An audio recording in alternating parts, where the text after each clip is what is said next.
for you, J Boone. Remember when we did the little toaster that could, or whatever he was called? Well, now we're going to try a little bit of Penelope Toasted. Surprisingly, neither of us have had Penelope Toasted, and they've been talking about it for a while now, being a phenomenal toasted bourbon. So tonight's edition of the Canton Bourbon Boys, we are going to drink some Penelope and compare that to the Down Home.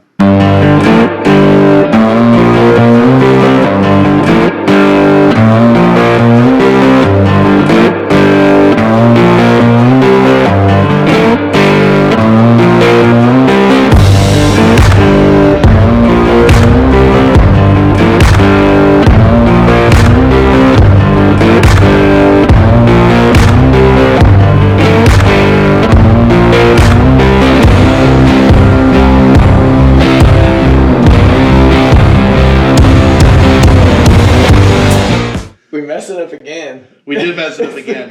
It's the brave little toaster. Brave little toaster. Michael put a little picture on one of our videos, so we had the little toaster with the little blankie. We'll need something with this Penelope, though. I don't know what... Is Penelope like a song or like a... What's is it like a movie? Like a cute little lady.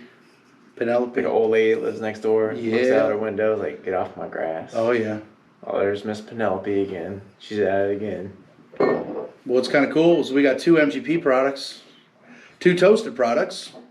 Down Home, we found to be pretty fantastic. It was good. Something that I don't see here in Ohio, and grabbed it on a recommendation in Bardstown to pick it up. Yeah. It was all right. Penelope's kind of been around. People have been talking about it. But we have yet to try one of the toasted barrels, and we were kind of waiting to do a video to try it, just to get a live review of what it's kind of like. If it's worth a pickup, but it seems like everyone has been loving these Penelope Toasteds. We're going to give this one a whirl here. Well, we're going to start with the Down Home to give it something to compare against. Old familiar. Down Home. Don't you go down home. Oh, yeah. I love these toasted barrels. It's what a phenomenal way to finish something. I mean, to get a little more of that. It mellows it out a little more. It gives it this toasted marshmallow creaminess to it. It's a fantastic. I don't really. The only toast that I've ever had that I think I didn't like was a Nulu. That still tasted. We compare young. that to this. Yeah, and the Nulu was kind of rough. The Nulu was like I didn't even want to finish it. But yeah, the Michter's products, the Michter's toasted products have been great. The turkey. The Wild Turkey 1 was fantastic. So toasted, I've loved all the toasted finishes. Yeah, it just depends on what you're looking for too, right? Because I mean, you're gonna get that different flavor. That especially the turkey, you get that toasted marshmallow flavor. I mean, it's just, and plus it's cool. You open up that case, you get the nice you just feel good. Beautiful right? bottle. Open it up. Beautiful bottle. See, I've seemed to like the double oak products a little better than the toasted products, though. Just because I think with that new charred oak barrel, instead of a new toasted barrel, it gives off a little bit more richness to the bourbon, a little darker, and the chocolates and the deeper coffee flavors come forward. I'll tell you, I'm not going to say I'm basic when it comes to old fashions, but my go-to old fashioned is a Woodford double oak with a black walnut bitters. Yep. And a Luxardo cherry. It's fantastic. And an orange rind. That is it. That is my go-to. And it's that double oak Woodford is just a chocolate bomb in your mouth. And it's what, mid-50s to low 60s on price for a fifth, and it's great. It's a great standard bourbon. Yeah. What I like about that too, putting something that's more full flavored into an old fashioned, that beautiful bourbon flavor shines through. When you put a shitty bourbon with it, only the shitty flavors end up in there. Yeah. So when it's young as shit and you try to mix it, it tastes young as shit. The thing is, you're not mixing really an old fashioned is 95% bourbon. You're not really mixing it, right? I mean, if you're doing like a bourbon and Coke, like 50-50, you can put shit in that. But you can't do that with the old fashioned. You're gonna taste that.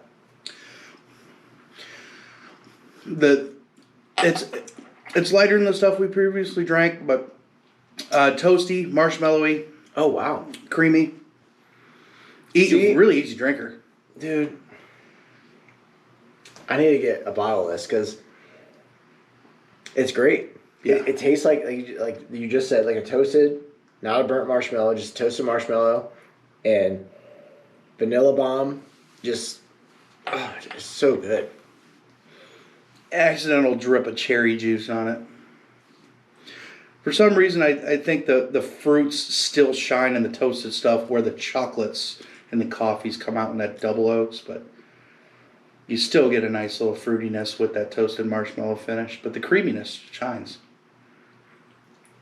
This is what, 100 proof, 110? This is 110, 110. which the Penelope's 100. The other toasteds I've got a few barrel picks, but the other toasteds are in between 110 and 114, so a little bit higher proof. This one's 100, so we're going to try this one against this down home. I mean, same basically distillate in Lawrenceburg, MGP distillate. Should be close to the same year too. So that's what I wish you have a way to find out the grain, the mash bill for both of these, where they get the barrels, Yeah. the level of char, how, I mean. This one's a char 5. They have an age state. I guess okay, so you know that. Char 5, a heavy toast, And 100 proof. This one, I don't know if it says. It just got a batch number. Okay. It's just got a batch number on it. So, yeah, I would just like to compare, I mean, with them both being MGP and toasteds, like, from start to finish, what's different? Yeah. You know, I think that's true for all MGP products. Like, what's different from A to B? Like, do you age there? Do you age at the distillery? Where all that. So there's just a lot. I'm thinking with Penelope, a lot of it's hand selection and how good you are, just like the Carters. When they go select barrels from wherever they're getting their barrels from, their profile and what they blend together, they're looking for a specific set of flavor profiles and a specific criteria in order to blend things together to make the perfect mashup. I think the better the people are with their palates and blending things together, the better the profile. So regardless of if everyone's getting barrels from MGP, it's going to be the blender that probably makes the difference mostly in these barrels. Sure. Yep. Oh boy. Woo, what a nose on that Penelope. That's really fruit forward, but wow, the toastedness really shines through. That marshmallow creaminess really shines through on the nose. Whipped cream. So I'm getting more of that. Vanilla frosting. I'm getting more of like a sugar, creamy. I'm not getting the fruit that you mentioned though. I'm getting more of like a vanilla cream. Vanilla cream frosting. Maybe more of a sweetness than a fruitiness. Like it's almost like a buttercream frosting. Yeah, so I can agree with that. Oh, that's a great nose.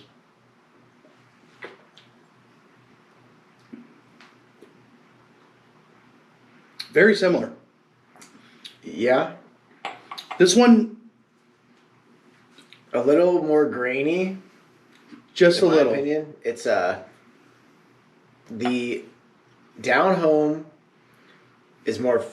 I don't want to say fruit forward, but it has more of a sweeter flavor than this one. This one has more of a older, More refined. yes, like I don't want to say leather, but kind of leather flavor to it. You don't get that creamy marshmallow sweet finish like you do on the down home. This is more of it's hitting middle palate. It's still, I get a lot of ethanol on it still. Like, it's not finishing. The down home finish is smoother than this. I get a buttercream frosting all the way through. Almost all the way. See, my second go at it, it was smoother the second time. It's a very, very sugary, thick frosting. Yep. So I say it's just like you took a fingerful of frosting off a cake. Yep. That's something like that. It's not as sweet as that, but it's those notes are there. That's very pleasant. That's very pleasant. That's a happy pickup. I've been grabbing these fucking bottles for a long time now. So these Penelope bottles, every time I've seen a toast kind of got out, I'd snag different ones. And if I'd go to a liquor barn and they had a different different type of toasted, whether it was a medium char or heavy char. I try to grab different ones just to compare them to. And we just didn't have the opportunity to crack them open and try them yet. But this one here is the weakest one. It's 100 proof. I get more youth notes in the down home when I compare these two, but it's totally different profiles for these two. I get toasted, a little more oaky, toasted, marshmallow, creamy profile on the down home. The more I drink the down home, more of a little tiny grassy note I get. Okay. You get a little grassy or no? Well, so I want to hear you say what you say about Penelope compared to that, though. On the Penelope side, I get a sweet vanilla buttercream frosting, and I get less of a toasted note or oaky note, and it stays kind of frosted, creamy whipped cream kind of through for me.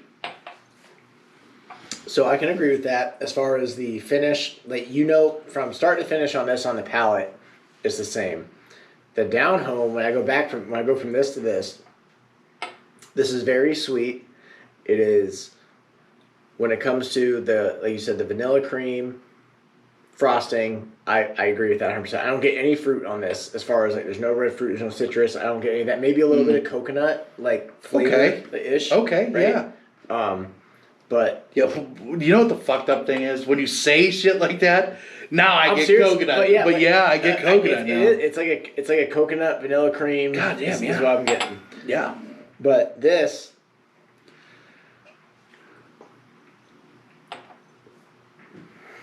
so I instantly tell this one. I don't know the age. I can't remember the age statements. But this is a 5-year. That's a 5. Yeah, this is close. It's got to be close to the same. Okay. So I agree that this one tastes younger. You get like a grassier note that comes through. It bites a little harder. There's more fruit flavor on this one than this one. There's still some good toasted notes on this.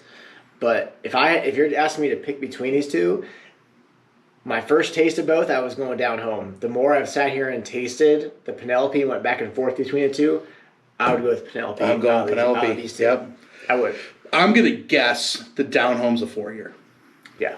That's just a guess. You can taste the youth in it, especially when you go back and forth and compare the two.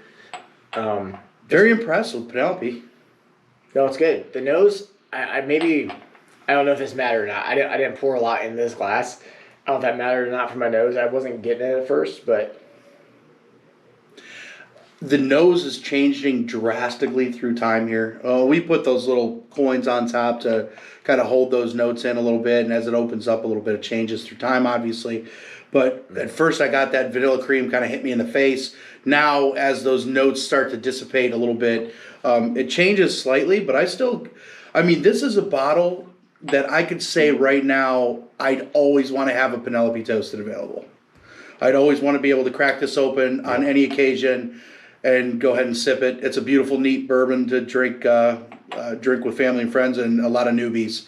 Newbies will enjoy this. Yeah, because it doesn't hit hard. It's 100 proof, so you're gonna still get the alcohol buzz you want without the burn that you don't want, unless you are really craving like barrel strength, cask strength type burn. But this bottle, heavy toast on it. I mean, it's even the color. Honestly, though, for a heavy toast, I was a little surprised. It looked a little light. Yeah. But the flavor is great. So yeah, definitely a go-to. For sure, buy when you see it. Something I would pour up if I wanted to drink something. Yeah. And I would drink both of these. But in a life we live in, we're gonna force rank, and we're saying 1, 2. Yeah. Pretty easily here. I'm going to enjoy the Penelope more than the down home, but don't sleep on the down home either. Get it. Try it for yourself. Yep. I mean, your profile may be a little different than ours, so you may like it, but both really good toasted bourbons. But on that note, thank you guys for tuning in once again to the Canton Bourbon Boys. We got an event coming up once again in August, so hopefully I get these all posted in a pretty decent amount of time. And we got the Cambridge Cigar Club Bourbon and Cigar Night we're going to again. We're going to be live again in that event. So we are going to have bottle giveaways for that. And at this time, we may have our Limestone Branch bottles to give away. We've been waiting a year for these bottles. We will talk about them a little bit in the next video, so please stay tuned, and we'll see you guys next time. CBB.